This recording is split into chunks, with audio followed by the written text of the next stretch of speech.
Hello guys, कैसे हैं आप सभी। स्वागत है आपका अपने यूट्यूब चैनल सिविल ज्ञान सिटी में। तो ये सिविल इंजीनियरिंग का जेईई एग्जाम के लिए एक प्रैक्टिस सेट का सेशन चला रहे थे। प्रैक्टिस सेट का एक सीरीज चल रहा था, तो उसी का ये नेक्स्ट सीरीज है। ये आई थिंक सेट नंबर 4 है। बहुत ही इम्पोर्टेंट क्वेश्चन और एक लेवल का क्वेश्चन करा रहे हैं, जो कि एग्ज़ाम में आप लोग को सीधे से सीधे छपेगा। तो आइए देखते हैं question number. Which of these is incorrect regarding Thiessen polygon method? ठीक है। अब देखिए यहाँ पे क्वेश्चन में सबसे पहले ये वर्ड आप जरूर ध्यान दीजिएगा, इनकरेक्ट पूछा है। बहुत लोग क्या करते हैं, करेक्ट मान लेते हैं, तो आप ये ध्यान दीजिएगा थेसन पॉलीगन मेथड। सबसे पहले चीज आपको ये समझना है कि थेसन पॉलीगन मेथड क्या होता है। और ये सबसे पहले हम ऑप्शन देख लेते हैं। The rainfall recorded as it at each station is given a weightage on the basis of the area farther to the station. ठीक है। The rain gauge outside the catchment is also considered. It is reliable only for plain area. It gives less accurate result as compared to isohetal method. ठीक है। अब देखिए, जो rain gauge होता है, सबसे पहले तो आप ये समझिए कि रेन गॉज क्या होता है। बारिश होता है, रेनफॉल होता है, उसको हम लोग रेनफॉल पार्सिपिटेशन के फॉर्म में लिखते हैं। तो उसको मेजरमेंट करने के लिए हम एक पर्टिकुलर एरिया में जगह जगह पे रेनगॉज फिट करते हैं। रेनगॉज क्या होता है, एक इंस्ट्रूमेंट होता है जो रेनफॉल डाटा को मेजर करता है। ठीक है। आपका जैसे कि अगर हम रेनगॉज का अगर हम मिनिमम प्लॉट साइज का बात करें, तो 5.5 मीटर से 5.5 मीटर के प्लॉट में जनरली ये किया जाता है। ठीक है। और भी बहुत सारे पॉइंट है रेनगॉज को सेटअप करने के लिए। सबसे पहले तो आप प्लॉट का जो साइज होना चाहिए 5.5 मीटर से 5.5 मीटर के बीच में होना चाहिए। और ये जो अगर मान लीजिए ये पेड़ है, ये आपका पौधा है, और इसका हाइट अगर h है, तो ये जो हाइट से इस पेड़ से 2h और 30 मीटर के ही डिस्टेंस पे, दोनों में से जो भी ग्रेटर होगा वहाँ पे हम रेनगॉज फिट करेंगे। ठीक है। तो वो जितना भी बारिश हो रहा है, बारिश होता है, तो जो रेनफॉल मेजर होता है, उसको रेनफॉल जो होता है उससे हमको रेनगॉज से मेजर करना होता है। और ये जो रेनफॉल होता है, इस रेनफॉल वैल्यू को इसको निकालने के लिए 3 मेथड है। इसका एक तरह से बोल सकते हैं कि अलग अलग रेनगॉज पे अलग अलग रेनफॉल आएगा। ठीक है। अलग अलग रेनफॉल डाटा आएगा, उसको हम परसिपिटेशन बोलेंगे। तो मीन परसिपिटेशन निकालने के लिए, एवरेज वैल्यू निकालने के लिए 3 मेथड है। एक मेथड है आपका अर्थमेटिक मीन मेथड, दूसरा नंबर है आपका थीसन पॉलीगन मेथड, और तीसरा नंबर है आइसोहेटल मेथड। 3 टाइप का मेथड है। तीनों मेथड के बारे में आपको जानना चाहिए कि ये क्वेश्चन पूछा हुआ है। तो इसका आंसर क्या होगा थीसन पॉलीगन में। देखिए, अर्थमेटिक मीन मेथड में हम क्या करते हैं, डायरेक्टली क्या करते हैं, जो भी रेनफॉल आता है P1 प्लस P2, जितना भी रेन गॉजेस का जो रेनफॉल होगा डिवाइडेड बाई n कर देंगे। मतलब 3 है तो 3 से डिवाइड कर देंगे डायरेक्टली, मतलब एवरेज निकाल देंगे इसमें। तो क्या निकल जाएगा यहाँ पे, मीन पार्सिपिटेशन निकल जाएगा। वो तो हो गया आपका अर्थमेटिक मीन मेथड में। थेसन पॉलीगन मेथड जो होता है वो वेटेड एवरेज मेथड भी बोलते हैं जिसको। इसमें ये जो है वो प्लेन एंड फ्लैट कैचमेंट के लिए है। तो इसका ऑप्शन हम देखते हैं, the rain gauge outside the catchment is also considered. ये सब सही है। It is reliable only for plain area. ठीक है। It gives less accurate result as compare to isohyetal method. ये भी सही है, क्योंकि आइसोहेटल मेथड जो है वो ज़्यादा एक्यूरेट रिजल्ट देता है। ये जो मेथड है ये ज़्यादा एक्यूरेट रिजल्ट देता है। आइसोहेटल क्या है, line joining the point of equal rainfall, उसको हम लोग क्या बोलते हैं, आइसोहेट बोलते हैं। ठीक है। Line joining the point of equal rainfall, इसको हम लोग क्या बोलेंगे, आइसोहेट बोलेंगे। और आइसोनिफ किसको बोलते हैं, line joining the point of equal snowfall, इसको हम बोलते हैं आइसोनिफ बोलते हैं। आइसोहेट किसको बोलते हैं, line joining the point of equal rainfall, उसको हम आइसोहेट बोलेंगे। तो ये आइसोहेटल मेथड जो होता है वो ज़्यादा एक्यूरेट होता है as compare to Thiessen polygon method. ठीक है। तो ये तो सही हो जाएगा, मतलब it gives lesser accurate result as compare to isohyet. ये जो ऑप्शन दिया है ये सही है। It is reliable only for plain area, तो ये भी सही है, क्योंकि जो थेसन पॉलीगन मेथड होता है वो प्लेन एंड फ्लैट कैचमेंट के लिए होता है। तो ये भी सही हो जाएगा। The rain gauge outside the catchment is also considered, ये भी सही ऑप्शन हो जाएगा। लेकिन जो ये वाला ऑप्शन दिया हुआ है, the rainfall recorded at each station is given a weightage on the basis of the area farther to the station, ये ऑप्शन सही नहीं है, क्योंकि इस मेथड में हम लोग वेटेज तो देते हैं, लेकिन ईच जो यहाँ पे each station is a given weightage on the basis of the area farther to the station, ये नहीं करते हैं। तो इसका ऑप्शन क्या हो जाएगा, ए हो जाएगा ऑप्शन। ये इसका जो इनकरेक्ट ऑप्शन होगा वो कौन सा हो जाएगा, ए हो जाएगा। ठीक है, ये थोड़ा सा इसमें थ्योरी ज़्यादा था, ठीक है, इसमें इसलिए हम इसको कर दिया। अभी तो इसको क्लियरली और अच्छा से इसको आप समझिएगा, एक्चुअली हाइड्रोलॉजी का क्वेश्चन है, ठीक है, तो इसको हम लोग बाद में डिटेल में स्टडी करेंगे हाइड्रोलॉजी के कंसेप्ट में। ठीक है, अब आते हैं हम लोग नेक्स्ट क्वेश्चन देखते हैं। Percentage daylight hour at a particular place for the month of the January is 10%। ठीक है, और क्या दिया हुआ है, the monthly mean temperature of the month is 20 degree Celsius, calculate the potential evaporation. Potential evaporation निकालना है आपको, पोटेंशियल इवापोरेशन। ठीक है, तो पोटेंशियल इवापोरेशन का फॉर्मूला होता है आपका, क्या होता है, K into P into T M divided by 100 होता है। ठीक है, K into P into T M divided by 100 होता है। अब यहाँ पे जो के होता है वो क्रॉप फैक्टर होता है, जिसका कि रेशियो होता है ये consumptive use divided by pan evaporation. ठीक है, थोड़ा सा ये आपको क्वेश्चन थोड़ा सा डिफरेंट लग रहा होगा, लेकिन इसी टाइप का क्वेश्चन आता है हमारे एग्जाम में, आप जाके नहीं कर पाते हैं। ठीक है, ये आपका हाइड्रोलॉजी से क्वेश्चन आता है, ये सब भी हर आप पार्ट को इम्पोर्टेंस देके आप पढ़िएगा, तभी जाके 100% स्कोर हो पाएगा। तो यहाँ पे कंजप्टिव यूज और पैन इवापोरेशन में क्या बोल सकते हैं, कंजप्टिव यूज को मतलब कोई भी अगर आपको 1 गिलास पानी मिल रहा है, अगर आप उस 1 गिलास पानी को पूरा यूज कर लेते हैं तो उसी को क्या बोलेंगे, आपके लिए 1 गिलास ये पानी जो है कंजप्टिव यूज है, मतलब जितना हम इनपुट दिए उतना हम वो उसको गेन मतलब उसको ले लिए, उसी को कंजप्टिव यूज बोलेंगे। तो के का वैल्यू यहाँ पे दिया हुआ है, के का वैल्यू 0.7 दिया हुआ है, के का वैल्यू 0.7 दे लिख दिए यहाँ पे। अब आपका पी का जो वैल्यू है वो पी का वैल्यू भी दिया हुआ है, कितना दिया हुआ है, 10% दिया हुआ है पी का वैल्यू, तो 10 हो जाएगा। टीएम जो हो जाएगा, टीएम का जो वैल्यू हो जाएगा वो हो जाएगा आपका 1.8 टी प्लस 32, क्योंकि जो टी है वो टीएम जो है फॉरेन हाइट में होना चाहिए, फॉरेन हाइट में होना चाहिए। तो आपको ये फार्मूला पता है कि C/5 इक्वल्स टू, ये फार्मूला आपको पता होगा कि C/5 equals to F minus 32 divided by 180, यहाँ पे 100 होता है, sorry C/100 equals to F minus 32 by 180। तो ये फार्मूला से ये डिग्री सेल्सियस में हो जाएगा, ये फॉरेनहाइट में हो जाएगा, तो ये 180 उधर जाएगा, तो 1.8 डिग्री सेल्सियस में प्लस 32, इससे आप अगर आप निकालिएगा तो 1.8 इंटू टी का वैल्यू कितना दिया हुआ है 20 प्लस 32 डिवाइडेड बाई 100 करेंगे हम यहाँ पे, तो क्या आ जाएगा, इसका जो पोटेंशियल इवापोरेशन का वैल्यू आएगा वो आएगा 4.76 इंच पर मंथ। तो इसका आंसर क्या हो जाएगा, 4.76 इंच पर मंथ हो जाएगा। ठीक है, तो ये इसका वैल्यू हो गया। आते हैं नेक्स्ट क्वेश्चन में, echo sounder is use to measure, इसका आंसर पता है आप लोग को, इको साउंडर हम लोग किसके लिए यूज करते हैं, तो इको साउंडर जो है, इको साउंडर जो है ये एक टाइप का सोनार है, एक type of sonar use to determine, जिसको हम लोग किसके लिए यूज करते हैं, use to determine the depth of water, depth of water, depth of water by transmitting by transmitting acoustic wave into the water, acoustic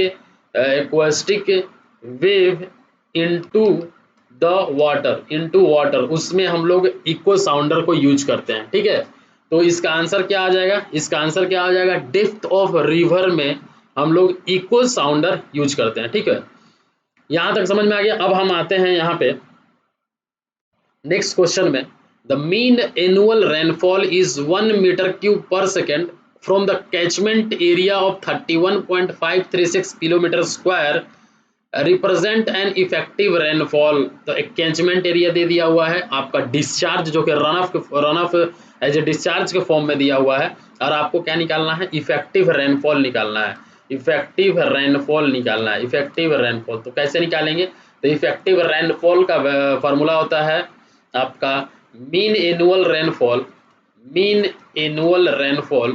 annual rainfall divided by catchment area होता है। ठीक है, कैचमेंट एरिया होता है।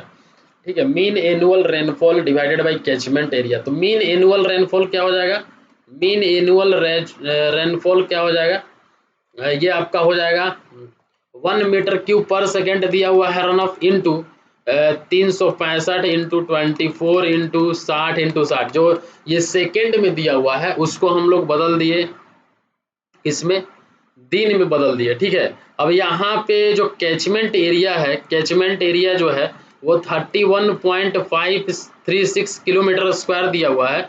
इसको अगर हम metre square में करेंगे तो 10⁶ से मल्टीप्लाई करेंगे तो मीटर स्क्वायर में हो जाएगा। तो इफेक्टिव रेनफॉल क्या आ जाएगा, ये वाला पूरा term 1 into 365 into 24 into 60 divided by, अब क्या हो जाएगा यहाँ पे 31.536 इंटू 10⁶।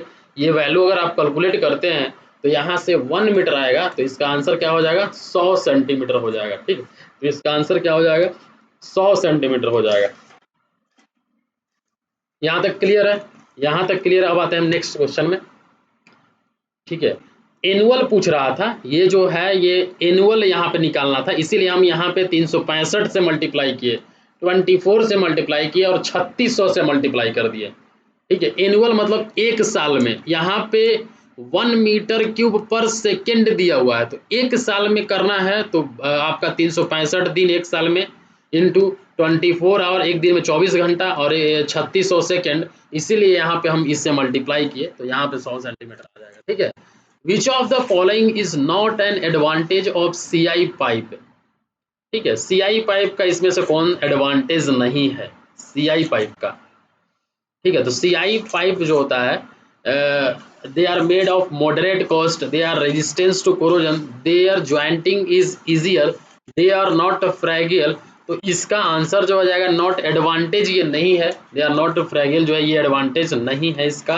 कास्ट आयरन पाइप का जो कि वाइडली यूज होता है in water supply for trunk as well as distributary mains के रूप में। सीआई पाइप हम लोग देखे होंगे आप डिस्ट्रीब्यूटरी के रूप में, हम लोग डिस्ट्रीब्यूटरी मेन में हम लोग यूज करते हैं, और मोस्टली जो होता है ये वाटर सप्लाई में हम लोग यूज करते हैं इसको। ठीक है, इसका एडवांटेज क्या है, सीआई पाइप का एडवांटेज क्या है, रेजिस्टेंस टू कोरोजन, कोरोजन में क्या करता है रेजिस्ट करता है, रेजिस्टेंस टू कोरोजन, लिख लीजिए आप एडवांटेज इसका, resistance to corrosion, longer life होता है इसका, लॉन्गर लाइफ होता है, इजी टू ज्वाइन हो कर सकते, easy to join, strong and durable, strong and durable होता है, स्ट्रॉन्ग एंड ड्यूरेबल होता है। सर्विस कनेक्शन जो होता है can be made easily, service connection, service connection can be made easily, service connection can be made easily. तो ये चीज़ है, ये इसका क्या हो जाएगा सीआई पाइप का एडवांटेज हो जाएगा। अगर हम डिसएडवांटेज का बात करें, सीआई पाइप का डिसएडवांटेज का अगर हम बात करें, डिसएडवांटेज का बात करें तो वाटर कैरिंग जो कैपेसिटी होता है वो टाइम के साथ डिक्रीज करता है। ठीक है, आप यहाँ पे लिख लीजिएगा कि वाटर जो कैरिंग कैपेसिटी होता है, वाटर कैरिंग कैपेसिटी जो होता है वो क्या होता है डिक्रीज होता है विथ टाइम, टाइम के साथ क्या होता है डिक्रीज करता है। ठीक है, और ये जो है can not be use for high pressure, अगर 700 किलो न्यूटन पर मीटर स्क्वायर से प्रेशर से ज़्यादा होता है तो हम जनरली ये यूज नहीं कर पाते हैं। When large they are very heavy and uneconomical होता है, और ये आपका ट्रांसपोर्टेशन के दौरान जो होता है ब्रेक होने का ज़्यादा चांस रहता है इस टाइप के पाइप में, कास्ट आयरन पाइप में, तो इसका बड़ा संभाल के हम लोग को यूज करना पड़ता है। ठीक है, इसको कहाँ पे यूज करते हैं मोस्टली और widely used in water supply for trunk as well as distributary mains, इसके रूप में हम लोग यूज करते हैं। और भी पाइप होता है, कास्ट आयरन पाइप हो गया, स्टील पाइप हो गया, उसके बारे में भी हम थोड़ा थोड़ा बता देते हैं। स्टील पाइप होता है, ये तो सीआई पाइप के बारे में हम बता दिए उसका एडवांटेज और डिसएडवांटेज। अब एक लिखिए यहाँ पे स्टील पाइप, स्टील पाइप का अगर हम बात करें तो इसका अगर ये आपका कहाँ पे यूज होता है, इट इज फ्रीक्वेंटली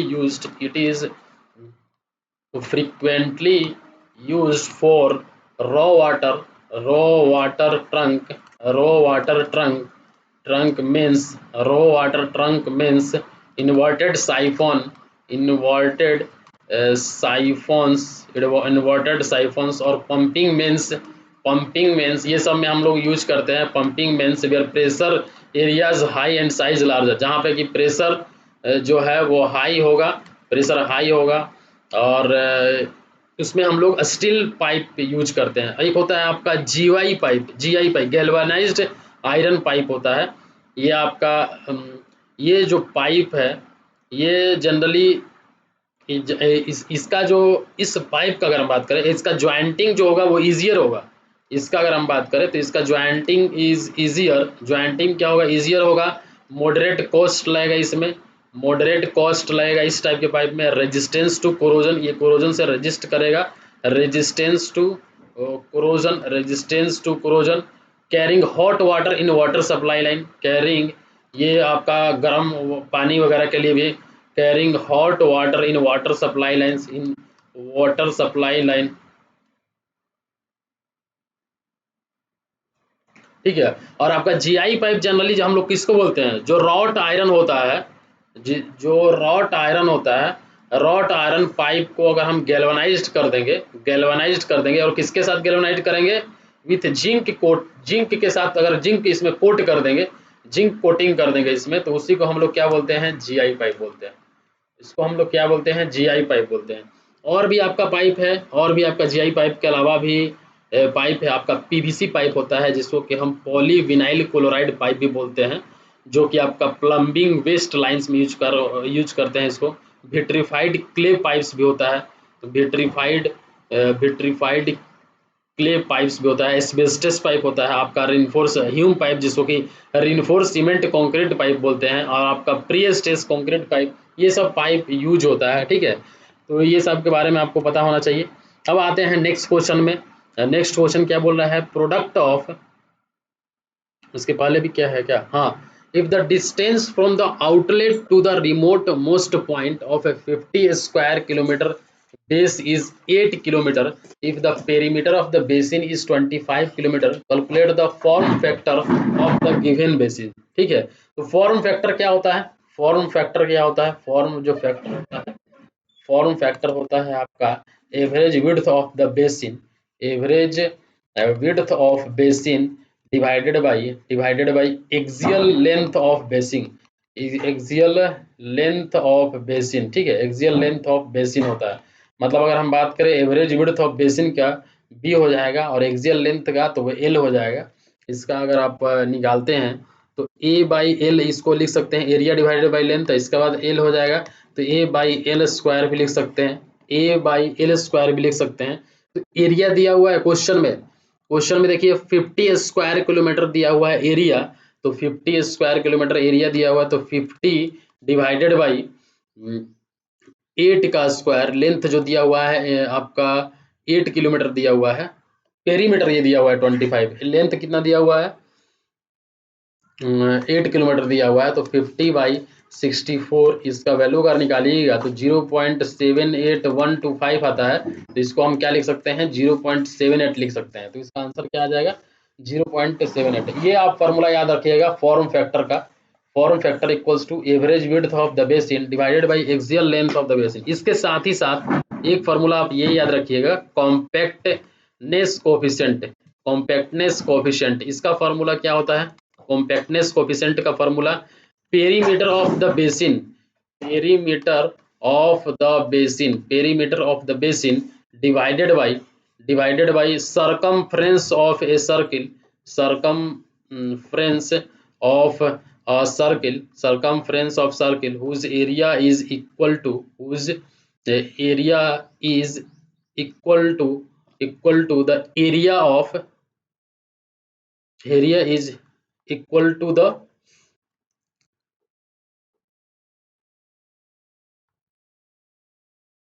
ठीक है। तो इसका whose equal to the area, मतलब एरिया के ही इक्वल होगा, तो उसी को हम लोग कॉम्पैक्टनेस कोफिशिएंट बोलते हैं। यहाँ पे कॉम्पैक्टनेस कोफिशिएंट निकालना होगा तो क्या होता? पेरीमीटर आपका दिया हुआ है, पेरीमीटर कितना दिया हुआ है? 25 दिया हुआ है, divided by 2 root pi into 50 करते हैं यहाँ पे, तो ये इसका कॉम्पैक्टनेस कोफिशिएंट निकल जाता है। आते हैं नेक्स्ट क्वेश्चन में, product of return period of a storm and the probability of its occurrence. सब ये हाइड्रोलॉजी से क्वेश्चन है, ठीक है। अब हाइड्रोलॉजी आप स्किप नहीं कर सकते, उसको तो करना ही करना है।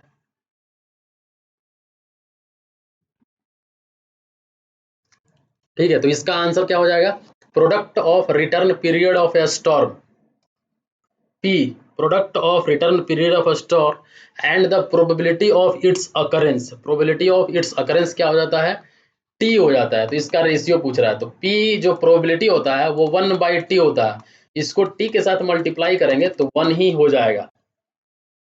ठीक है, मतलब प्रोबेबिलिटी ऑफ एक्सीडेंस अगर आपको निकालना है, प्रोबेबिलिटी ऑफ एक्सीडेंस, प्रोबेबिलिटी ऑफ एक्सीडेंस अगर आपको निकालना है, एक्सीडेंस निकालना है तो उसका होता है P इक्वल्स टू 1/T। यहाँ पे जो T हो जाएगा वो आपका रिटर्न पीरियड हो जाएगा। तो ये दोनों का P और T का मल्टीप्लिकेशन पूछ रहा है, तो 1 हो जाएगा। तो इसका आंसर क्या हो जाएगा, तो 1 हो जाएगा।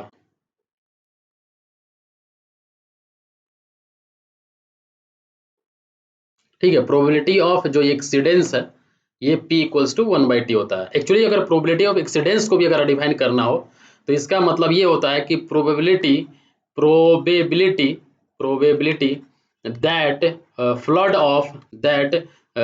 Of a certain magnitude, that flood of a certain magnitude will be equaled will be equaled will be equaled or exceeded will be equaled or exceeded in a particular year, in a particular year in a particular year during its entire design life, during its entire design life। ठीक है, वो हो जाएगा आपका probability. आते हैं next question में, which of the following apparatus used in water distribution system are also known as check valves और नन रिटर्न वाल्व्स। ठीक है, चेक वाल्व्स और नन रिटर्न वाल्व किसको बोलेंगे, विच ऑफ द फॉलोइंग, तो इसमें रिफ्लक्स वाल्व जो होता है वो आपका चेक वाल्व या फिर नन रिटर्न वाल्व होता है। जो रिफ्लक्स वाल्व होता है उसी को हम लोग चेक वाल्व्स और नन रिटर्न वाल्व बोलते हैं। ठीक है, this valves are also known as, मतलब जो रिफ्लक्स वॉल्स है ये आपका चेक वॉल्स और नॉन रिटर्न वॉल्स बोला जाता है। और ये क्या करता है, they allow the water they allow the water to flow in one direction only, they allow the water to flow in one direction only, one direction, दूसरा रिवर्स डायरेक्शन में ये अलाउ नहीं करेगा। ठीक है, जो रिफ्लक्स वाल्व है वो आपका रिवर्स डायरेक्शन में, they allow the water to flow in one direction only. और दूसरा पॉइंट इसमें आप लिख सकते हैं, they may be installed they may be installed they may be installed on the delivery side of the pumping set, they may be installed on the delivery side of the pumping set so as to prevent the backflow of a stored or pumped water when the pump is stopped, when the pump is stopped। ठीक है, मतलब ये जो reflux valve है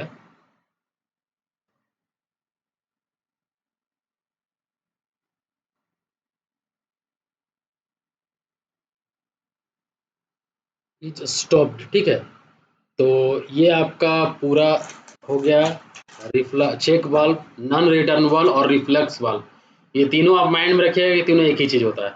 ठीक है, ये देखिए एक पाइप दिया रहता है वाटर डिस्ट्रीब्यूशन सिस्टम, और इसी में सर ये जो वाल्व होता है एक टाइप का क्या ऑपरेशन है, वाटर के फ्लो को रेगुलेट करने के लिए कि वो एक ही डायरेक्शन में फ्लो करे।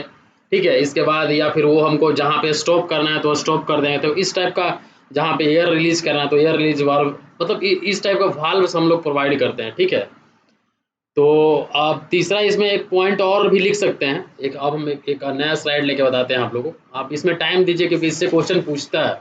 इससे क्वेश्चन पूछता है और आप यहाँ पे जाके गलती करके आते हैं।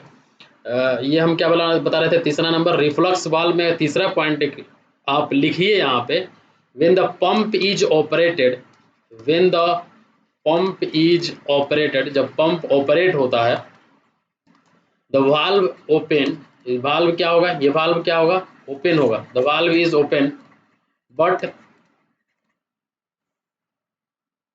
When the pump is suddenly stopped, when the pump is suddenly stopped।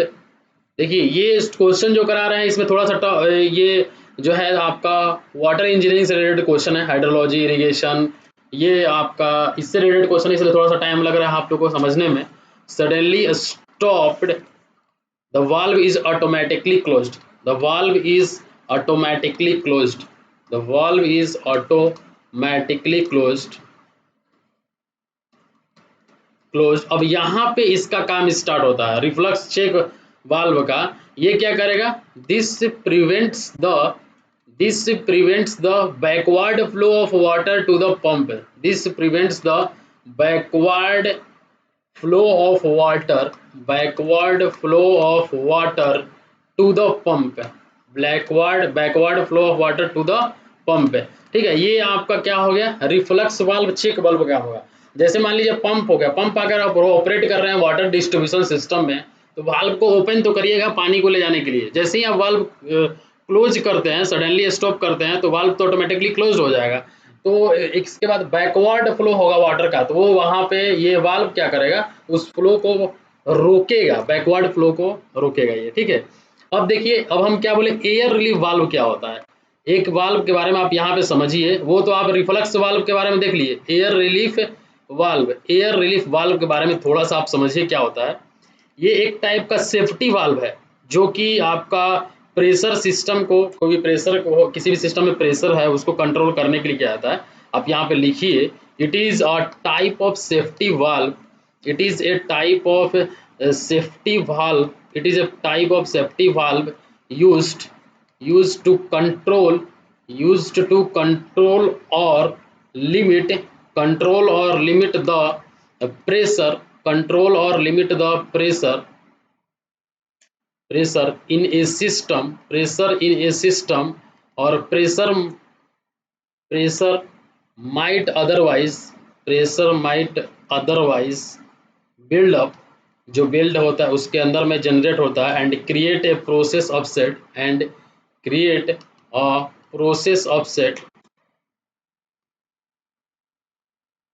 Instrument. ठीक है, तो ये क्या करेगा, या फिर फायर, ये सब क्या करेगा, ये प्रेशर जो रिलीफ हो रहा है, अगर प्रेशराइज्ड फ्लो आप कर रहे हैं तो उसी को क्या करेगा, ये कंट्रोल करता है। ठीक है, मतलब ये प्रेशर को कंट्रोल करता है आपका एयर रिलीफ वाल्व। ठीक है, अब इसके बाद एक होता है आपका square valve, blow of valve और ड्रेन वाल्व। ये भी एक टाइप का वाल्व होता है आपका, एक होता है आपका स्क्वायर वाल्व होता है, और ब्लो ऑफ वाल्व होता है, या फिर ड्रेन वाल्व होता है, ये भी एक टाइप का वाल्व ही है। ठीक है, जो कि आपका वाटर डिस्ट्रीब्यूशन सिस्टम में यूज होता है।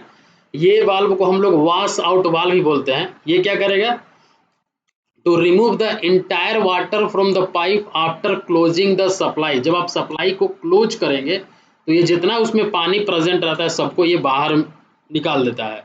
ठीक है, इसमें हम लोग छोटा छोटा टाइप का वाल्व प्रोवाइड करते हैं। इस टाइप के वाल्व में एक होता है आपका गेट वाल्व और स्लूस वाल्व, ये स्लूस वाल्व या फिर गेट वाल्व बोलते हैं। ये वाल्व जो होता है आपका रेगुलेट करता है flow of water through the pipes, regulate करता है पाइप को। They are generally located along the large pipeline at interval of about 3 से 5 किलोमीटर के इंटरवल में क्या प्रोवाइड किया जाता है, to divide the pipe in different section में, पाइप को डिवाइड करने के लिए। और या फिर समिट ऑफ प्रेशर कंड्यूट, मतलब जो पाइप होता है उसके समिट पे प्रोवाइड किया जाता है, मतलब इस जगह पे प्रोवाइड होता है। अगर ये इस टाइप का पाइप है तो यहाँ पे हम प्रोवाइड करते हैं। तो ये सारा चीज़ हो गया वाल्व के बारे में। ठीक है, ये सारा चीज़ हो गया आपका वाल्व के बारे में।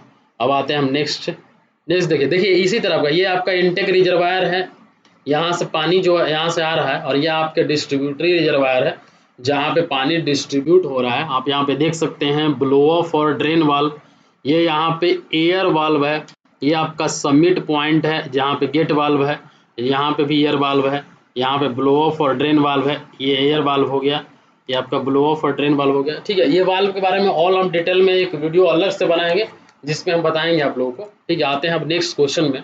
What is the rate of filtration in slow sand filter used for water purification. Question देखिए इंपॉर्टेंट है और क्वेश्चन पूछता है, इसमें आप गड़बड़ करके आइएगा।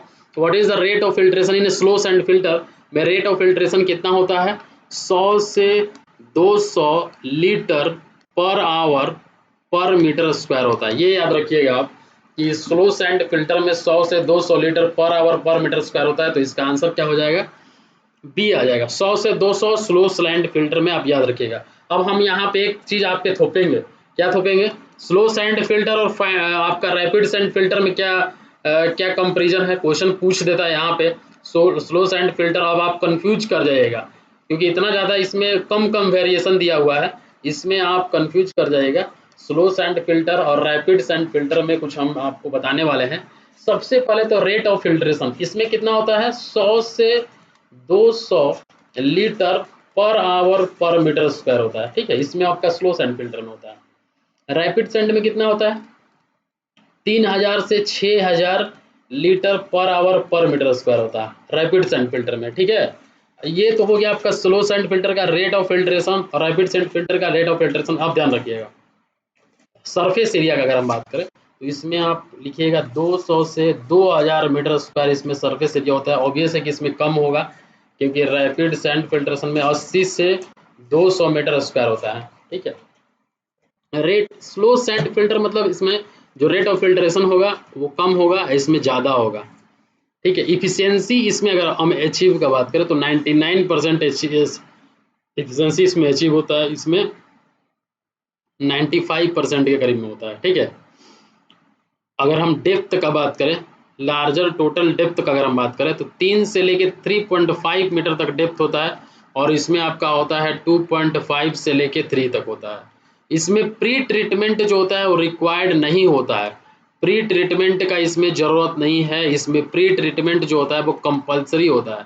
ठीक है, प्री ट्रीटमेंट आपको कर ही के रैपिड सैंड फिल्टर में डालना है। ठीक है, इसमें पोस्ट जो ट्रीटमेंट होता है वो ऑप्शनल होता है, पोस्ट ट्रीटमेंट करने का जरूरत नहीं है, आप कर भी सकते हैं तो ऑप्शनल है। पोस्ट ट्रीटमेंट क्या है? ऑप्शनल है। इसमें पोस्ट ट्रीटमेंट जो है आपका क्या है? कंपलसरी है। ठीक है, अब देखिए मेन चीज अभी बताने वाले हैं स्लो सैंड फिल्टर और रैपिड सैंड फिल्टर में। याद रखिएगा आप, ये क्वेश्चन जो है क्वेश्चन कितना बार पूछा है?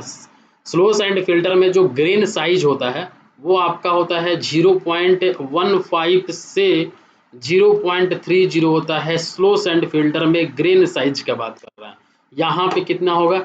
0.35 से 0.55 होगा। कोफिशिएंट ऑफ यूनिफॉर्मिटी की बात करें तो यहाँ पे 1.8 से लेके 2.7 तक होता है और इसमें आपका 1.2 से लेके 1.7 तक होता है। ठीक है, आप ये चीज़ याद रखिएगा। ड्रेनेज इसमें जो होता है लैटरल ड्रेनेज सिस्टम होता है। आपका स्लो सैंड फिल्टर में कौन सा ड्रेनेज सिस्टम होता है? लैटरल ड्रेनेज सिस्टम होता है, लैटरल ड्रेनेज सिस्टम होता है। और इसमें आपका रैपिड सैंड फिल्ट्रेशन में सेंट्रल ड्रेनेज सिस्टम होता है। देखिए इंपोर्टेंट क्या है, एक तो आपका रेट ऑफ फिल्ट्रेशन इंपोर्टेंट है, ये भी बहुत ज़्यादा इंपोर्टेंट है। स्लो सैंड फिल्टर और रैपिड सैंड फिल्टर का ये भी जो है बहुत ही ज़्यादा इंपॉर्टेंट है, ध्यान देना है आपको इसमें। ठीक है, इसमें आपको ध्यान रखना है 0.15 से 0.30, इसमें 0.35 से ये 1.8 से 2.7, 1.2 से 1.7 तक हो जाएगा। आते हैं नेक्स्ट क्वेश्चन में। Type 2 settling in a water treatment is defined as. जो टाइप 2 सेटलिंग होता है वाटर ट्रीटमेंट में उसको हम कैसे डिफाइन करते हैं? जल्दी से जल्दी इसका आंसर बता दीजिए टाइप 2 सेटलिंग का। इसके बाद हम तीनों सेटलिंग के बारे में बताएंगे। एक टाइप 1 सेटलिंग होता है, एक टाइप 2 सेटलिंग होता है और टाइप 3 होता है। ठीक है,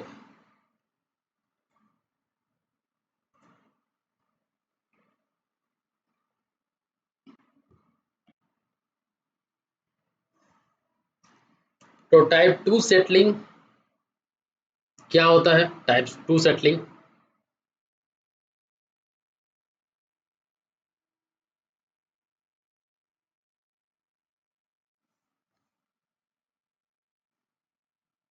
कौन सा ऑप्शन हो जाएगा इसमें?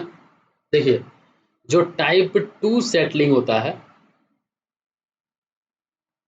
सेटलिंग ऑफ, ये कि इसका सेटलिंग होता है settling of flocculent particles, flocculent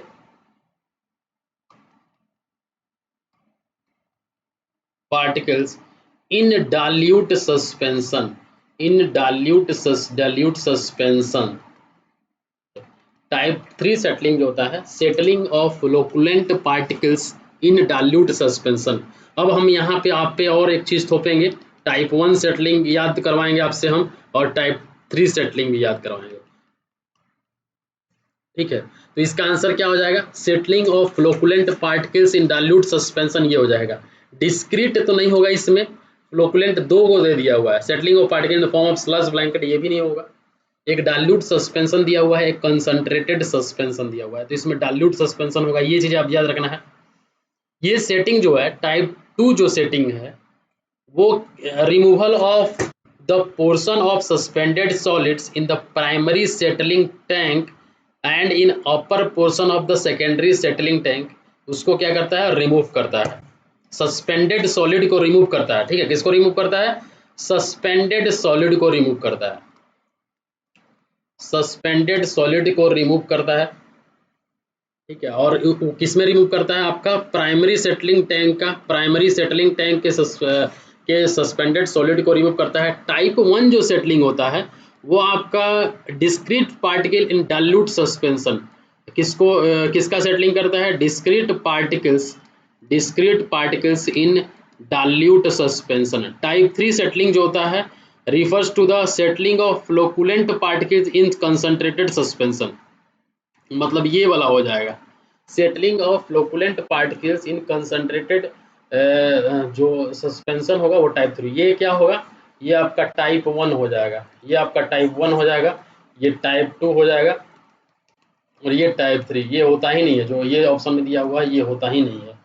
ठीक है, टाइप 1, टाइप 2, टाइप 3। अब आपको यहाँ पे ये समझना है कि डाल्यूट सस्पेंशन क्या होता है, डिस्क्रीट पार्टिकल्स क्या होता है, फ्लोकुलेंट पार्टिकल्स क्या होता है, और आपका कंसंट्रेटेड सस्पेंशन क्या होता है, ये सब चीज़ों के बारे में आपको समझना है। ठीक है,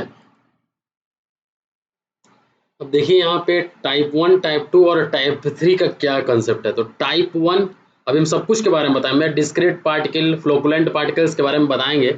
ये देखिए टाइप 1 जो सेटलिंग है ये इस तरह से इंडिविजुअल पार्टिकल्स के रूप में सेटल होता है। टाइप 2 सेटलिंग देख सकते हैं आप, इसका मोलिकुल्स, और टाइप 3 का देख सकते हैं, ये इस तरह से ये टाइप 4 सेटलिंग हो जाता है। ठीक है, इसमें देखिए ये सबसे पहला जो ऊपर वाला है वो क्लियर वाटर रीजन है, इस सबसे पहला। इसके बाद टाइप 1 जो डिस्क्रीट सेटलिंग रीजन है, इसके बाद फ्लोकुलेंट सेटलिंग रीजन है, मतलब पानी यहाँ पे पूरा क्लियर हो गया, मतलब यहाँ से जो भी पार्टिकल्स था वो नीचे की तरफ बैठ गया, और इसका पार्टिकल इसके नीचे आ गया, ये पार्टिकल नीचे आ गया, और ये पार्टिकल सबसे जो लास्ट में आ गया वो सबसे नीचे में बैठ गया। ये एक टाइप का सेटलिंग दिखाया गया है कि टाइम के साथ जो डेप्थ में जो सेटलिंग होता है वो कैसे होता है, ये हम यहाँ पे शो करने की कोशिश किए हैं। अब देखिए यहाँ पे डिस्क्रीट सेटलिंग क्या होता है, तो डिस्क्रीट सेटलिंग एक पार्टिकल अगर इंडिविजुअल एंटिटीज के रूप में सेट करता है तो उसको हम डिस्क्रीट पार्टिकल्स बोलते हैं, and there is no significant interaction with neighbouring particles. इसमें आप फिगर में भी देख रहे होंगे कि एक इंडिविजुअल एंटिटीज के रूप में क्या हो रहा है, ये सेटल हो रहा है। ठीक है, तो वो आपका क्या हो जाएगा, डिस्क्रीट सेटलिंग हो जाएगा। Discrete particle have the little tendency to flocculate और collapse upon contact with each other and hence they do not change their size, shape और mass during settling। मतलब जब ये सेटल करेगा तो डिस्क्रीट पार्टिकल वैसा पार्टिकल्स होता है जो अपना साइज, शेप और मास चेंज नहीं करेगा, ये एक इंडिविजुअल एंटिटीज के रूप में नीचे की तरफ बैठेगा, वो आपका डिस्क्रीट सेटलिंग। फ्लोकुलेंट सेटलिंग में क्या होता है, पार्टिकल्स फ्लोकुलेट मतलब क्या, एक झाग टाइप का बनाएगा, मतलब एक से एक दो पार्टिकल्स सब एक दूसरे के साथ क्या झाग बना के, मतलब एक तरह से झाग ही बोल सकते हैं, वो बड़ा हो जाएगा और नीचे की तरफ सेटल हो जाएगा। ठीक है, तो वहाँ यहीं पे वहाँ टाइप 2 सेटलिंग यहाँ पे देखिए, इसमें भी क्या है, ये आपका क्या है, फ्लोकुलेंट पार्टिकल है, ये डिस्क्रीट है। ठीक है, तो फ्लोकुलेंट सेटलिंग क्या हो जाएगा, फ्लोकुलेंट सेटलिंग पार्टिकल्स फ्लोकुलेट और collapse during settling by flocculation और collapsing the particle increase in mass thus they settle at faster. जब ये एक दूसरे के साथ मतलब चिपक के बड़ा साइज में हो जाएगा तो ये सेटल कर जाएगा। तो flocculent setting refers to the sedimentation of the particle in rather dilute suspension with concentration of solid usually less than 1000 milligram per litre होता है। तो ये आपका फ्लोकुलेंट पार्टिकल सेटलिंग है, ठीक है। अब इसके बारे में इतना ही बताते हैं। आपका हिंडर्ड और जोन सेटलिंग जो है आपका टाइप 3 सेटलिंग है। टाइप 3 सेटलिंग आप देख सकते हैं यहाँ पे, जो कि एक सॉल्यूशन के रूप में, कंसंट्रेटेड सॉल्यूशन के रूप में हो जाता है, तो वहां से ये सेटल करता है। When concentration of flocculent particle is in intermediate range they are close enough together so that the interparticle forces are sufficient to hinder the settling of neighboring particles, resulting in hindered settling. This particle maintain their relative position with respect to each other and the whole mass of the particles settles as a unit or zone. ठीक है, तो ये आपका क्या हो जाएगा, hindered और zone settling हो जाएगा। ठीक है, आप यही समझिए कि जो सबसे पहले ऊपर वाला जो क्लियर वाटर जोन है वहां से एक इंडिविजुअल पार्टिकल के रूप में सेटल हो रहा है, इसके बाद ये कंबाइंड हो गया, इसके बाद इतना कंबाइंड हो जाता है। ठीक है, अब देखिए यहाँ पे कंसंट्रेटेड सॉल्यूशन और डाइल्यूट सॉल्यूशन में क्या डिफरेंस होता है। देखिए ये डाइल्यूट है, ये कंसंट्रेटेड है। यहाँ पे less solute is dissolve in A dilute suspension, यहाँ पे मोर solute is dissolve in concentrated solution. Actually ये सब क्या है, ये आपका केमिस्ट्री का पार्ट है। तो यहाँ पे देखिए liquid with high solute concentration is called concentrated solution, और आपका liquid with less solute concentration is called a dilute solution. The solution becomes more concentrated as more solute is applied to a solution. The dissolved salt form a well in the drinking water in a dilute solution. ठीक है, तो ये आपका दोनों के बीच का difference हो गया। आते हैं नेक्स्ट क्वेश्चन में। Question number, which of the following is correct for physical properties of different forms of precipitation? Which of the following is correct for physical properties of different forms of precipitation? कौन सा correct form है? देखिए आप ये याद रखिए कि जो फॉर्म्स ऑफ पार्सिपिटेशन होता है उसमें आपका एक होता है लाइट रेन, ठीक है, लाइट रेन होता है, एक होता है आपका मॉडरेट रेन, एक होता है मॉडरेट रेन, और एक होता है आपका हैवी रेन। ठीक है, तो ये तीनों में अगर हम बात करें तो इंटेंसिटी के बेसिस पे होता है। अगर इंटेंसिटी 2.5 mm पर आवर रहता है तो उसको हम लाइट रेन बोलेंगे। मॉडरेट कब बोलेंगे, 2.5 mm पर आवर से 7.5 रहेगा तो उसमें आपका मॉडरेट हो जाएगा, और greater than 7.5 mm per our होगा तो उसमें हम लोग हैवी रेन बोलेंगे। जो पार्सिपिटेशन होता है इसका जो मोस्ट कॉमन फॉर्म होता है वो रेन होता है। इसमें तो ऐसे रेन होता है, स्नो होता है, डीजल होता है, ड्रिजल होता है, ये सब फॉर्म होता है। जो रेन होता है वो आपका main most common form of precipitation है। इसमें जो वाटर ड्रॉपलेट का साइज होता है रेन में वो 0.5 mm से 6 mm के बीच में होता है। 0.5 mm से 6 mm के बीच में होता है। तो क्वेश्चन क्या बोल रहा है, rainfall intensity of greater than 7.5 mm per hour is considered as a heavy rainfall. तो यही सही हो जाएगा इस आंसर, क्योंकि लाइट, मॉडरेट और हैवी में आपका लाइट में 2.5 से लेके 7.5 और ग्रेटर देन अगर 7.5 mm पर आवर होता है तो उसको हम क्या बोलते हैं, हैवी रेनफॉल बोलते हैं। ठीक है, तो यहाँ तक समझ में आ जाएगा, यहाँ तक समझ में आ जाएगा। और ये जो पार्सिपिटेशन का जो फॉर्म होता है, जैसे कि हम आपको बताया कि रेन होता है, ड्रिजल होता है, स्नो होता है, स्लिट होता है और आपका हेल होता है, उसके बारे में भी बता दें क्योंकि ये सब में दिया हुआ है। ड्रिजल दिया हुआ है, स्लिट दिया हुआ है, डेंसिटी ऑफ स्नो दिया हुआ है, तो ये ऑप्शन नहीं होगा, ये भी नहीं होगा, ये भी नहीं होगा, इसका आंसर ये हो जाएगा। ठीक है, तो बाकी अब डिटेल में बाद में देखेंगे हम। The function of the vent pipe in the house drainage system is, तो वेंट पाइप का काम क्या होता है, फंक्शन क्या होता है, to protect the water seal of traps. वो क्या होता है, वेंट पाइप का फंक्शन होता है। ठीक है, वेंट पाइप का क्या फंक्शन होता है, ये to protect the seal water seal of the trap, उसको प्रोटेक्ट करता है।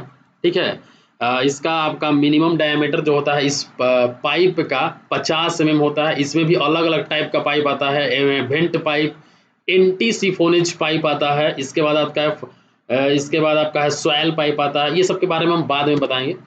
अब देखिए, the chlorine demand of a water sample was found to be 0.2 milligram per litre. ये क्या दिया हुआ है, Cl2 डिमांड दिया हुआ है। Amount of bleaching powder contains 30% available chlorine, 30% available chlorine दिया हुआ है to treat 1000 litre of such water sample. ठीक है। अमाउंट ऑफ ब्लीचिंग पाउडर आपको निकालना है, ठीक है। तो ब्लीचिंग पाउडर का अगर आप निकालते हैं, मतलब ब्लीचिंग पाउडर निकालना है, तो सबसे पहले आप ये ध्यान दीजिएगा कि 0.2 मिलीग्राम पर लीटर क्लोरीन का डिमांड है, मतलब 0.2 पर लीटर है, तो 1000 लीटर है तो 0.2 इंटू 1000 हो जाएगा। 0.2 इंटू 1000, इसको ऐसे ही फार्मूला वाइज मत करिए इसको। 0.2 इंटू 1000 मतलब 1 लीटर में 0.2 मिलीग्राम क्लोरीन का डिमांड था, तो 1000 लीटर में 0.2 इंटू 1000 हो जाएगा। इतना तक क्लियर है। अब क्या बोल रहा है, अब देखिए यहाँ पे 30% अवेलेबल क्लोरीन है, 30% इसमें अवेलेबल क्लोरीन है। मतलब अगर हम बात करें 100 में 30% क्या है, क्लोरीन है। 100 में 30% क्लोरीन, तो इतना क्लोरीन है, इतना क्लोरीन है, मतलब 30 क्लोरीन है 100 में। ऐसे कैसे निकालेंगे, ऐसे निकालेंगे हम 100 में, हाँ 30 क्लोरीन है, अगर 100 में 30 क्लोरीन है 100 में, तो एक में कितना हो जाएगा, 100 डिवाइडेड बाई 30 होगा, तो आपका कितना हो जाएगा, यहाँ पे इसको आप कैलकुलेट करिएगा तो 200 होगा। तो 200 क्लोरीन में कितना ब्लीचिंग पाउडर होगा, 100 बाई 30 इंटू 200, तो इसका वैल्यू निकालिएगा तो आपका कितना आ जाएगा, 60.67 मिलीग्राम आ जाएगा। इसको आप ग्राम में कन्वर्ट करिएगा तो 0.67 ग्राम आ जाएगा, ठीक है। देखिए कुछ नहीं करना है इस क्वेश्चन में, कुछ नहीं करना, आपको अमाउंट ऑफ ब्लीचिंग पाउडर निकालना है। 30% अवेलेबल क्लोरीन दिखा रहा है, मतलब 100 में 30%, 100 में अगर 100 लीटर क्लोरीन है, मतलब 100 लीटर पूरा ब्लीचिंग पाउडर, उसमें 30 जो है क्लोरीन है। मतलब हम ऐसे करेंगे, 30 में अगर 100 क्लोरीन है तो एक में कितना, सॉरी 30 क्लोरीन में 100 ब्लीचिंग पाउडर है, तो एक में कितना हो जाएगा, 100 बाई 30 ब्लीचिंग पाउडर होगा, तो 200 मिलीग्राम में कितना होगा, तो इंटू 200 हो जाएगा। ये आपका मिलीग्राम में आ जाएगा, इसको ग्राम में कन्वर्ट करिएगा 10⁻³ से करिएगा तो ये इसका आंसर आ जाएगा 0.67 ग्राम जो है इसका आंसर आ जाएगा। नेक्स्ट क्वेश्चन देखते हैं। If about 90% of suspended solid are to be removed by coagulation, ठीक है, then which of the following coagulant should be preferred. देखिए 90% ऑफ द सस्पेंडेड सॉलिड्स जो है वो रिमूव हो जा रहा है, तो इसको हम लोग कौन सा कोगुलेंट इसमें प्रीफर करेंगे 90% के लिए। 90% के लिए हम लोग कौन सा, आप जल्दी से जल्दी इसका आंसर दे दी। इसके लिए हम फेरिक क्लोराइड यूज करेंगे, ठीक है। अब इसमें भी देखिए आपका जो कोगुलेशन होता है वो बहुत तरह का कोगुलेंट है। जैसे कि सबसे पहले अगर हम बात करें तो एलम होता है, एलम कोगुलेंट होता है। इसके बाद आपका बात करें क्लोरिनेटेड कोपिरस होता है, क्लोरिनेटेड कोपिरस होता है, क्लोरिनेटेड कोपिरस होता है, ठीक है, क्लोरिनेटेड कोपिरस होता है। इसके बाद आप बात करें तो फेरिक क्लोराइड होता है, फेरिक क्लोराइड होता है, फेरिक क्लोराइड होता है। इसके बाद फेरिक सल्फेट विथ लाइम, ये 4 टाइप का कोगुलेंट मेनली होता है। सल्फेट विथ लाइम, ये 4 टाइप का आपका कोगुलेंट होता है।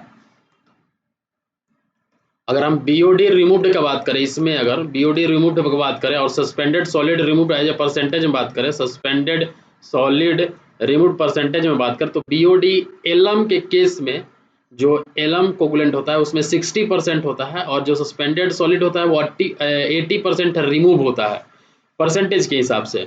उसी तरह क्लोरिनेटेड जो कोपिरस होता है इसमें 70 से 80% बीओडी रिमूव होता है, और इसमें अगर हम बात करें तो 80 से 90% सस्पेंडेड सॉलिड रिमूव होता है। उसी तरह अगर हम फेरिक क्लोराइड का बात करें तो इसमें 80 से 90% बीओडी रिमूव होता है, और इसमें कितना होता है, 80 रिमूव होता है। उसी तरह फेरिक क्लोराइड भी, फेरिक सल्फेट विथ लाइम की बात करें तो इसमें आपका 60% बीओडी रिमूव होता है और 80% सस्पेंडेड सॉलिड रिमूव होता है। तो देखिए यहाँ पे क्वेश्चन दिया हुआ है 90% सस्पेंडेड सॉलिड, 90% किस में है, 90% किस में है, फेरिक क्लोराइड में। यहाँ पे सॉरी 90 से 95 होता है, ये 90 से 95 होता है, 90 से 95 होता है, तो ये फेरिक क्लोराइड में आ जाएगा, ठीक है। अब ये टेबल जरूर याद रखिए, ये पूरा टेबल जो है आप जरूर से जरूर याद रखिएगा। जो भी डाटा अभी हम दे रहे हैं उसमें 1% भी गलत नहीं होगा, इसमें 99.9% का एक्यूरेसी के साथ हम दे रहे हैं, ठीक है। तो एलम में जो बीओडी रिमूव होता है वो 60 होता है, सस्पेंडेड सॉलिड्स में 80 हो जाता है, ठीक है, एलम के केसेस में, जो कि मोस्ट कॉमन कोगुलेंट है। क्लोरिनेटेड कोपिरस का बात करें तो इसमें 70 से 80% जो होता है बीओडी रिमूव्ड होता है, और 80 से 90% आपका सस्पेंडेड सॉलिड रिमूव होता है। फेरिक क्लोराइड का बात करें तो 80 से 90% जो होता है इसमें बीओडी रिमूव्ड होता है, और 90 से 95% सस्पेंडेड सॉलिड रिमूव होता है। फेरिक सल्फेट विथ लाइम की बात करें तो उसमें 60% बीओडी रिमूव्ड होता है, और 80% जो है वो सस्पेंडेड सॉलिड रिमूव होता है, ठीक है। तो इसका आंसर क्या हो जाएगा, फेरिक क्लोराइड हो जाएगा, आप ये याद रखिएगा, ठीक है। अब इसका फार्मूला वगैरह लिखने का तो जरूरत नहीं है, एलम का फार्मूला तो आपको पता ही होगा, क्या होता है एलम का, Al2SO4 का होल थ्राइस इंटू 18H2O हो जाता है, ठीक है, इस एलम का फार्मूला होता है। और इसके बाद बात करें क्लोरिनेटेड कोपिरस का जो फार्मूला होता है वो होता है आपका FeSO4 इंटू 7H2O हो जाता है उसका। इसी तरह आपका सबका फार्मूला जानना उतना जरूरी नहीं है। आते हैं नेक्स्ट क्वेश्चन में, the phenolic compound in a public water supply should not be more than कितना से ज़्यादा नहीं होना चाहिए, तो 0.001 ppm 0.001 ppm से ज़्यादा नहीं होना चाहिए, should not be more than 0.11 ppm।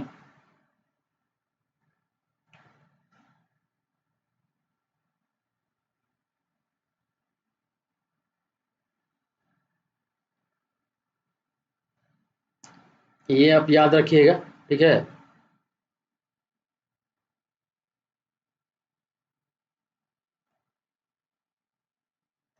इसमें बोलिएगा तो देखिए ये जो प्रॉपर्टी है इसमें अगर हम बात कर लेते हैं, जो पब्लिक वाटर सप्लाई में जो प्रॉपर्टी कलर का अगर हम बात करें, जो फिजिकल प्रॉपर्टीज कलर होता है, इसमें 15 ppm से ज़्यादा नहीं होना चाहिए। टिंटोमीटर में हम लोग इसको कैसे मेजर करते हैं, टिंटोमीटर में मेजर करते हैं, ठीक है। ऑर्डर होता है, ऑर्डर कितना होता है, 3 आपका थ्रेशोल्ड ऑर्डर नंबर टीओएन ऑस्मोस्कोप से मेजर करते हैं, ऑस्मोस्कोप से मेजर करते हैं तो उससे ज़्यादा नहीं होना चाहिए। उसी तरह अगर हम टेस्ट का बात करें तो इसको एफटीएन में मेजर करते हैं, 5 एफटीएन से ज़्यादा नहीं होना चाहिए। ये इसका परमिसिबल लिमिट है, परमिसिबल लिमिट है, ठीक है। उसी तरह अगर हम बात करें टर्बिडिटी का अगर हम बात करें, जैक्सन टर्बिडिटी मीटर जेटीयू से डिनोट करते हैं, ये 5 ppm से ज़्यादा नहीं होना चाहिए आपका टर्बिडिटी, ठीक है। ये आपका हो जाएगा स्पेसिफिक कंडक्टेंस होता है, स्पेसिफिक कंडक्टेंस होता है, ये आपका परमिसिबल लिमिट है वाटर सप्लाई के लिए। स्पेसिफिक कंडक्टेंस होता है, ये कितना होना चाहिए आपका 2500 मोस पर सीएम होता है, ये उतना होना चाहिए, ठीक है। पोर्टेबल आयनिक टेस्टर मशीन से हम लोग इसका करते हैं, ये आपका जैक्सन टर्बिडिटी रॉड या फिर नेफ्लोमीटर से करते हैं, ठीक है। इसके बाद भी आपका है ऑक्सीजन है 4 मिलीग्राम पर लीटर से, जो ऑक्सीजन है आपका 4 मिलीग्राम पर लीटर से ज़्यादा या फिर इक्वल होना चाहिए। इसके बाद फ्लोराइड है, वो कितना होना चाहिए, 1 से लेके 1.5 मिलीग्राम पर लीटर के बीच में होना चाहिए। फ्लोराइड का बात करें, फेनोलिक कंपाउंड के बारे में बोल ही दिए, फेनोलिक कंपाउंड 0.01 ppm होना चाहिए। इसके बाद पीएच 6.5 से लेके 8.5 के बीच में होना चाहिए। Total solid 500 milligram per litre होना चाहिए, ठीक है। 500 मिलीग्राम पर लीटर से 2000 मिलीग्राम पर लीटर तक होना चाहिए, 2000 से ज़्यादा नहीं होना चाहिए, मतलब 500 आपका परमिसिबल है, 2000 से ज़्यादा नहीं होना चाहिए। उसी तरह सब कुछ है यहाँ पे, अमोनिया 0.5 ppm से ज़्यादा नहीं होना चाहिए, नाइट्रेट्स 45 ppm से ज़्यादा नहीं होना चाहिए, नाइट्रेट्स बिल्कुल नहीं होना चाहिए। ये सारा चीज़ आपको ध्यान में रखना है, ठीक है। आते हैं नेक्स्ट क्वेश्चन में, what is the chemical name of bleaching powder, bleaching powder का केमिकल नेम बता दीजिए, ब्लीचिंग पाउडर का केमिकल नेम बता दीजिए। ब्लीचिंग पाउडर का जो केमिकल नेम होता है वो होता है कैल्शियम हाइपोक्लोराइड, कैल्शियम हाइपोक्लोराइड को हम ब्लीचिंग पाउडर बोलते हैं, ठीक है। कैल्शियम हाइपोक्लोराइड CaOCl2 होता है, CaOCl2 होता है ब्लीचिंग पाउडर। ये एक टाइप का येलोइश पाउडर होता है जो कि क्लोरीन जैसा स्मेल देता है, क्लोरीन जैसा स्मेल देता है। ये इनऑर्गेनिक कंपाउंड है, ठीक है। ये एक स्ट्रॉन्ग ऑक्सीडाइजिंग एजेंट भी है आपका ब्लीचिंग पाउडर। आते हैं नेक्स्ट क्वेश्चन में, देखिए ये इंपॉर्टेंट क्वेश्चन है, पूछ देता है कभी कभार इससे क्वेश्चन। स्लज वॉल्यूम इंडेक्स निकालना है, इसमें क्या निकालना है, स्लज वॉल्यूम इंडेक्स निकालना है। तो सिंपली आप ये याद रखिएगा, स्लज वॉल्यूम इंडेक्स जो होता है वो volume of settled sludge, volume of settled sludge in millilitre divided by एमएलएसएस present, ठीक है, एमएलएसएस प्रेजेंट। तो आपका स्लज वॉल्यूम इंडेक्स में जो वॉल्यूम ऑफ सेटल्ड स्लज कितना हो जाएगा, 215 मिलीलीटर हो जाएगा। एमएलएसएस कितना हो जाएगा, 2500। इसको ग्राम में कन्वर्ट करेंगे तो 10⁻³ से मल्टीप्लाई करेंगे तो यहाँ पे आपका आ जाएगा 86 मिलीलीटर पर ग्राम में आ जाएगा, ठीक है। ये आपका मिलीलीटर था ही और नीचे में ये मिलीग्राम था तो ग्राम में कन्वर्ट हो गया था, तो आपका मिलीलीटर पर ग्राम हो जाएगा, तो 86 हो जाएगा। 86 किसका दिया हुआ है, 86 आपका दिया हुआ है ए में। और ये भी आप याद रखिएगा जो स्लज वॉल्यूम इंडेक्स है इसका जो रेंज होता है वो 80 से लेके 150 के बीच में होता है। स्लज वॉल्यूम इंडेक्स का जो रेंज होता है वो 80 से लेके 150 के बीच में होता है। आते हैं नेक्स्ट क्वेश्चन में। One sewer has a diameter 300 mm and another one has a diameter 600 mm when both run half full, what will be the ratio of velocity in two pipes if the slope of the pipe is same. देखिए slope same दिया हुआ है। Formula आपको पता है Manning's equation v equals to क्या होता है 1/n r to the power 2/3 into s to the power 1/2 दिया हुआ है। रेशियो ऑफ वेलोसिटी पूछ रहा है, मतलब v2/v1 पूछ रहा है या फिर v2/v1 पूछ रहा है। ठीक है,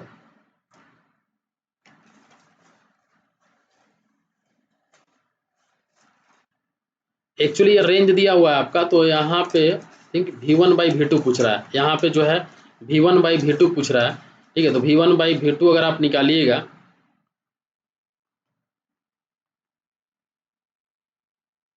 तो v1/v2 निकालिएगा तो कैसे निकालिएगा, इसमें देखिए ये वाला जो टर्म है वो सेम होगा, स्लोप सेम है तो इसके बारे में हम बात ही नहीं करेंगे। ठीक है, मटेरियल भी सेम है तो ये भी हम बात नहीं करेंगे, मतलब v जो होगा वो डायरेक्टली प्रोपोर्शनल होगा r के। ठीक है, तो आर देखिए बोथ रन हाफ और फुल, तो सबसे पहले तो हम निकाल लेते हैं आर इक्वल्स टू होता क्या है, wetted area divided by wetted perimeter होता है। R equals to A by P होता है। अगर हम जो सीवर्स जो है वो अगर फुल रन कर रहा है तो पाई/4d² इसका एरिया हो जाएगा, और आप पेरीमीटर क्या हो जाएगा पाई डी हो जाएगा पेरीमीटर। तो इससे अगर आप निकालिएगा तो d/4 आएगा। ठीक है, d/4 आएगा। और अगर आप r इक्वल्स टू वैसे निकालिएगा ए एरिया बाई पी, अगर अगर हाफ कर रहा है, ये हाफ के लिए अगर आप निकाल रहे हैं, हाफ अगर हाफ क्या हो रहा है फ्लो हो रहा है, हाफ फ्लो हो रहा है, तो पाई/8d² एरिया हो जाएगा, क्योंकि ये पाई/4d², तो हाफ ही यहाँ पे कर रहा है तो पाई/8d² हो जाएगा। और ये पाई/d/2 हो जाएगा। वेटेड पेरीमीटर सिर्फ इतना ही भींगेगा, पूरा पाई डी नहीं भींगेगा, पाई/d/2 ही भींगा रहेगा। ठीक है, तो यहाँ पे भी कितना आ जाएगा d/4 आ जाएगा। अब देखिए यहाँ पे जो r का वैल्यू है फुल के लिए, फुल अगर पानी फ्लो कर रहा है तो d/4 होगा, और हाफ के लिए भी d/4 होगा। लेकिन डायमीटर देखिए ये 300 mm दिया हुआ है, ये 600 mm दिया हुआ है। ठीक है, मतलब v1 अगर हाफ डिवाइडेड बाई v2 अगर हाफ निकालते हैं तो कितना लिखेंगे 1/n तो कैंसिल होगा, d1/4 r का वैल्यू कितना हो रहा है का power 2/3 into divided by d2/4 का पावर 2/3, यही आ रहा है यहाँ पे। एस तो कैंसिल हो जाएगा क्योंकि एस दोनों में सेम है, तो इसका वैल्यू क्या आ जाएगा d1/d2 का पावर 2/3 आ जाएगा। तो इसका आंसर क्या आ जाएगा d1/d2 का पावर 2/3। d1 का वैल्यू दिया हुआ है 300 और d2 का वैल्यू दिया हुआ है 600, मतलब 1/2 का पावर 2/3, ये इसका आंसर हो जाएगा। नेक्स्ट क्वेश्चन देखते हैं। The shape of recession limb, the shape of recession limb of A hydrograph depends upon, तो जो शेप ऑफ रिसेशन लिम्ब होता है वो बेसिन कैरेक्टरिस्टिक्स के ऊपर में डिपेंड करता है। ठीक है, इसके बारे में डिटेल अब हम बाद में बताएंगे, हाइड्रोग्राफ जब हाइड्रोलॉजी पढ़िएगा तो उसमें पता चलेगा। सीवर विच रेजिस्ट सल्फाइड कोरोजन, उसको हम लोग कौन सा सीवर बोलेंगे तो लीड सीवर बोलेंगे, जिसमें कि सल्फाइड कोरोजन को रेजिस्ट करेगा, वो कौन सा आपका सीवर्स होगा लीड सीवर होता है। ये एक्चुअली जो लीड सीवर होता है नाम से ही लीड है, लेकिन ये स्मूथ होता है, सॉफ्ट होता है, स्मूथ होता है, सॉफ्ट होता है and can take odd shape, कोई भी शेप में ये कन्वर्ट हो सकता है। और भी आपका अलग अलग टाइप का सीवर्स आता है, जैसे कि आर यहाँ पे दिया हुआ है cast iron sewer, RCC sewer, brick sewer. ठीक है, तो ये सी ब्रिक सीवर क्या है, आपका ब्रिक्स से बनेगा, जो आपका सीवर है नाला जो है वो ब्रिक से बनेगा। आरसीसी सीवर मतलब आरसीसी से बनेगा। कास्ट आयरन सीवर मतलब आयरन, कास्ट आयरन का होगा, आयरन पाइप का यूज करके बनाया जाएगा। ठीक है, सबका अलग अलग यूज है, अलग अलग हिसाब से सबका एडवांटेज अलग अलग है, डिसएडवांटेज है। तो यहाँ पे इसका आंसर जो हो जाएगा वो लीड सीवर होगा। ठीक है, अब आते हैं next question. The rate of deoxygenation depends upon, जो डीऑक्सीजनेशन रेट है वो किसके ऊपर में डिपेंड करेगा, rate of deoxygenation depends upon किसके ऊपर डिपेंड करेगा। ठीक है, तो देखिए के का जो वैल्यू होता है T°C पे, के 20°C इंटू टी इंटू 1.047 का पावर T-20 होता है। फार्मूला यहाँ पे आप लिख ही लीजिए, KT equals to K20 into T into 1.047 का पावर T-20 होता है। तो आपका जो डीऑक्सीडाइजेशन जो रेट है वो किसके ऊपर डिपेंड कर रहा है? Temperature of the diluting water, क्योंकि टेम्परेचर के ऊपर में डिपेंड हो रहा है, तो टेम्परेचर हो जाएगा इसका आंसर। नेक्स्ट क्वेश्चन देखते हैं। In natural forces of purification the biochemical force which help in effecting self purification process is known as. तो देखिए, biochemical force which help in effecting self purification process, तो उसका answer क्या हो जाएगा? Reduction हो जाता है। ठीक है, जो बायोकेमिकल फोर्स जो होता है वो अगर सेल्फ प्यूरिफिकेशन प्रोसेस करता है तो दो टाइप का प्रोसेस होता है। एक होता है आपका ऑक्सीडेशन, एक होता है आपका रिडक्शन। ठीक है, एक होता है आपका ऑक्सीडेशन, होता है रिडक्शन हो जाता है। ठीक है, ऑक्सीडेशन में तो आपको पता है कि इलेक्ट्रॉन का लॉस होता है, और आपका ऑक्सीजन जो है एक स्ट्रॉन्ग ऑक्सीडाइजिंग एजेंट है, और इसमें जो होता है इलेक्ट्रॉन का गेन होता है। रिडक्शन में क्या होता है? इलेक्ट्रॉन का गेन होता है। तो इसमें आपका क्या हो जाएगा? रिडक्शन इसका आंसर हो जाएगा। नेक्स्ट क्वेश्चन देखते हैं। Under ideal condition the COD by TOC ratio for sewage containing only organic matter is. COD divided by TOC ratio कितना होता है, ये आपको निकालना है। ठीक है, तो देखिए एक रिलेशन, केमिकल रिलेशन आप याद रखिएगा, C6H12O6 चीनी है, ये शुगर है, ये आपका कार्बन डाइऑक्साइड ऑक्सीजन के साथ रिएक्शन करके क्या बनाएगा? कार्बन डाइऑक्साइड और जल बनाएगा। ठीक है, वाटर बनाएगा। यहाँ पे COD डिवाइडेड बाई TOC मतलब ऑक्सीजन डिमांड जो है divided by total oxygen demand, तो chemical oxygen demand divided by total oxygen demand में जो 6 मोल ऑफ O2 है, 6 मोल ऑफ जो O2 है टोटल आपका यहाँ पे किसके बराबर हो जाएगा? 6 मोल ऑफ कार्बन के बराबर हो जाएगा। तो 6 मोल ऑफ ऑक्सीजन अगर निकालिएगा तो 6 into 32 divided by 6 mole of carbon अगर करिएगा, ठीक है, तो क्या आ जाएगा यहाँ पे?